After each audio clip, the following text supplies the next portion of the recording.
आदाब, नमस्कार, सत श्री अकाल। आप देख रहे हैं जनमाध्यम। हम हैं जनमाध्यम, बनेंगे आपकी आवाज का माध्यम। जिस तरह से कल प्रधानमंत्री नरेंद्र मोदी ने एक बयान दिया कि वर्क फ्रॉम होम करें, डीजल और पेट्रोल का इस्तेमाल कम करें और सोना 1 साल तक ना खरीदें, इस पर सोशल मीडिया पर तमाम तरह की बहस छिड़ गई है। लोग तरह तरह के कमेंट कर रहे हैं। हमारे साथ कुछ लोग हैं, हम इनसे बात करेंगे आखिरकार मोदी जी की इस अपील का आम जनता पर क्या असर पड़ेगा। हमारे साथ मोन्टू शुक्ला जी है, बात करेंगे। शुक्ला जी, जिस तरह से मोदी जी ने बयान दिया है कि सोना ना खरीदें 1 साल तक और पेट्रोल डीजल का कम यूज करें और वर्क फ्रॉम होम करें, क्या कहना चाहेंगे? देखिए, नरेंद्र मोदी जी की बात को अब लोगों ने सीरियसली लेना बंद कर दिया है। जब से उन्होंने कोरोना काल में थाली बजवाई थी, बर्तन बजवाए थे, बर्तन बजना अशुभ माना जाता है सनातन धर्म में, तो मुझे लगता है उनकी बात को अब सीरियसली लोग नहीं लेते। मगर क्योंकि वो देश के प्रधानमंत्री हैं तो उन्हें इतनी हल्की बात नहीं कहनी चाहिए। और अगर उन्हें पेट्रोल डीजल की खपत कम करनी है तो पहले अपने सारे विधायक, सांसद, मंत्री और प्रमुखों से कहें कि वो पैदल चलना शुरू करें और साइकिल से चलना शुरू करें, क्योंकि भविष्य साइकिल ही है। ये आप भी जानते हैं, हम भी जानते हैं। इसके अलावा वो सोना खरीदने को मना कर रहे हैं, तो उसके साथ ही वो अपने समर्थकों को ये कहें कि तांबे और पीतल के जेवर बनवाने का काम करें, अपने घर की शादियों में उसका इस्तेमाल करें। क्यों ऐसी बातें करते हैं प्रधानमंत्री जी? ये सोचने का विषय है। इतनी हल्की बात करना प्रधानमंत्री जी को शोभा नहीं देता कि खाने का तेल ना इस्तेमाल करें। अरे, आपने इतने मेक इन इंडिया की बातें करी, आपने क्यों नहीं यहाँ सरसों के तेल की पेराई मशीनों पे विशेष सब्सिडी देके खुलवाने का काम किया? क्यों नहीं यहाँ पे तेल के कोलू खुलवाने के काम करे जो नए जमाने के हैं? क्यों नहीं उसे डेवलपमेंट करने का काम किया? आपने ये कहा तेल मत खाओ, आप ये कह रहे डीजल पेट्रोल मत खर्च करो, आप कह रहे सोना मत खरीदे। आप ये बताइए सरकार क्या कर रही है? सरकार का काम है जनता को अच्छी सुख सुविधाएं देना, ना कि इस तरीके से ज्ञान देना। ज्ञान देने का काम बाबाओं के ऊपर अच्छा लगता है। प्रधानमंत्री का काम करने का होता है, ड्रामा करने का नहीं होता। तो बाबा तो हमारे मुख्यमंत्री जी भी हैं, वो ज्ञान देते हैं, तो आप लोग उसका विरोध क्यों करते हैं? देखिए, योगी आदित्यनाथ जी बाबा नहीं है, क्योंकि जो संत महात्मा होते हैं वो कभी शासन में नहीं आते हैं। शासन और सत्ता का काम सिर्फ और सिर्फ नेताओं के लिए होता है और जो लोकतांत्रिक प्रक्रिया के तहत आते हैं उनका होता है। कभी भी आपने देखा होगा, सनातन धर्म में भी जिक्र है कि राजा और बाबा जो संत होते हैं वो कभी भी राजनीति में, शासन सत्ता में नहीं आते। तो या तो वो शासन सत्ता छोड़ दे या ये कह दे कि वो बाबा है। हमारे साथ एक साहब और हैं, क्या नाम है आपका? नदीम सिद्दीकी। हाँ, तो जिस तरह से मोदी जी ने ये बयान दिया है उसको लेकर कंट्रोवर्सी हो रही, क्या करना चाहेंगे?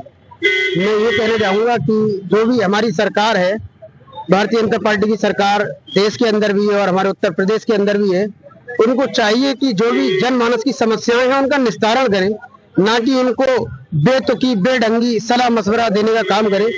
अगर पेट्रोल और डीजल की समस्या देश के अंदर है तो उसका समाधान करने का काम सरकारों का होता है, ना कि फालतू की उलझुल बातें करने का होता है।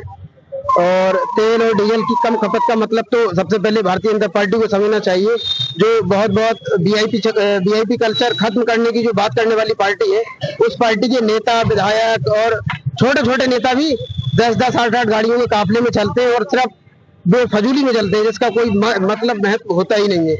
तो उन लोगों को इस चीजों पर ध्यान देना चाहिए और इन बेतुकी बातों का कोई महत्व नहीं है कि तेल और डीजल की खपत कम होनी चाहिए या नहीं होनी चाहिए।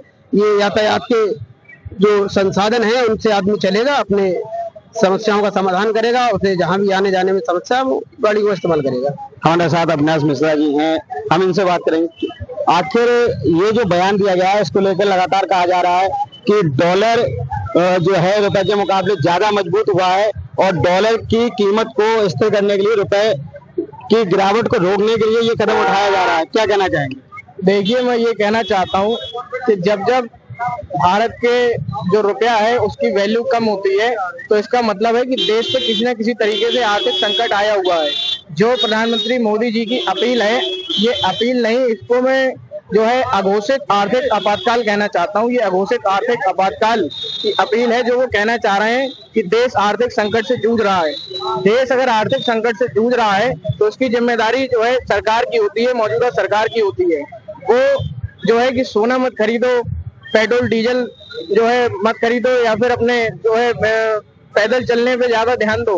उनके कहने का मतलब है वो देश को फिर से बैलगाड़ी वाले कल्चर पे लाना चाहते हैं कि अब अपने जो है खर्चे कम क्यों नहीं कर रहे हैं।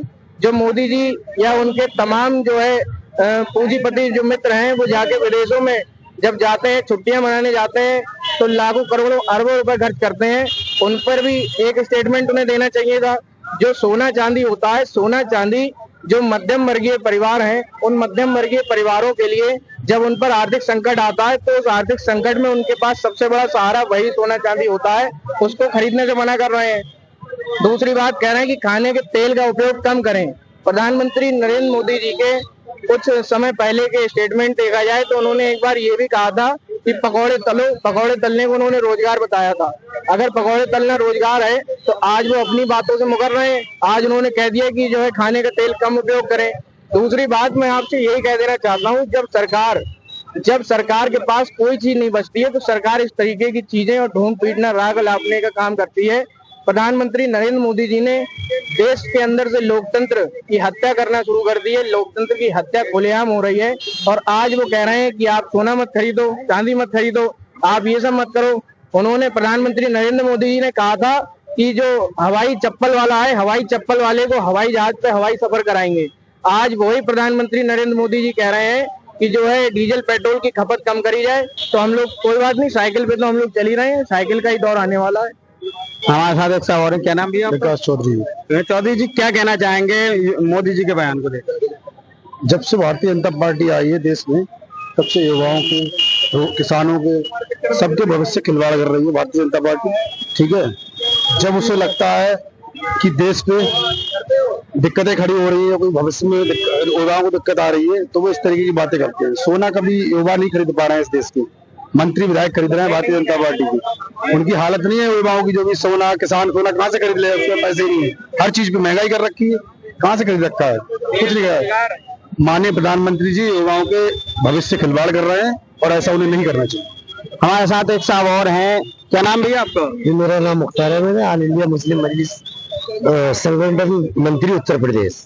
अच्छा, ये जो मोदी जी ने बयान दिया है, कहा है कि सोना ना खरीदे, पेट्रोल डीजल की यूज कम करें और वर्क फ्रॉम होम करें और खाने का तेल कम खाएं, इसको लेकर क्या कहना चाहेंगे? मैं इसको लेकर ये कहना चाहूंगा कि मोदी जी ने हमेशा जनता में भ्रम पैदा करा है।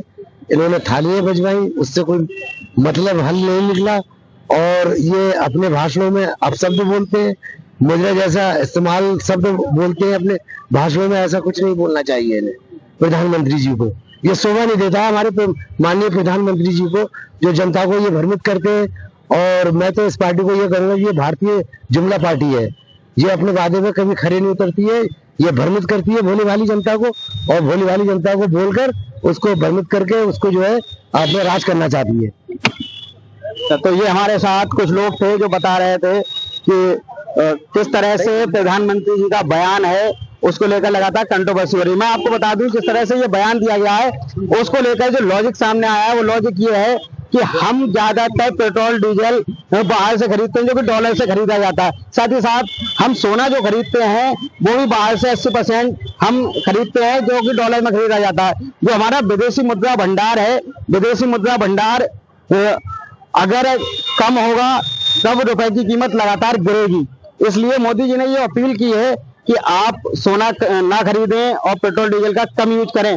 उससे लगातार ये सामने आया है कि अगर विदेशी मुद्रा भंडार हमारा कम होगा, रुपए की कीमत गिरेगी। रुपए की कीमत को स्थिर करने का ये प्रयास बताया जा रहा है। फिलहाल ये प्रयास कितना कामयाब होगा ये तो आने वाला वक्त बताएगा। लगातार ताजा अपडेट के लिए बने रहिए जनमाध्यम के साथ। मैं आपका दोस्त हसीन दानिश, बरेली।